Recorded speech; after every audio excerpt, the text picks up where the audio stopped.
Xài không đánh tay không ấy tôi về nha.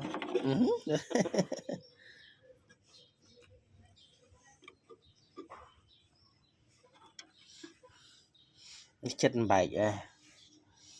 Về nhà đi thông á. Nà cốt bà hai về khá lạc mệt.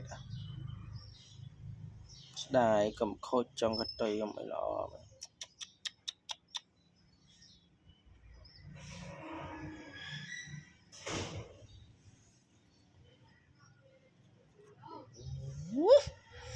Hãy đặt ấy đúng.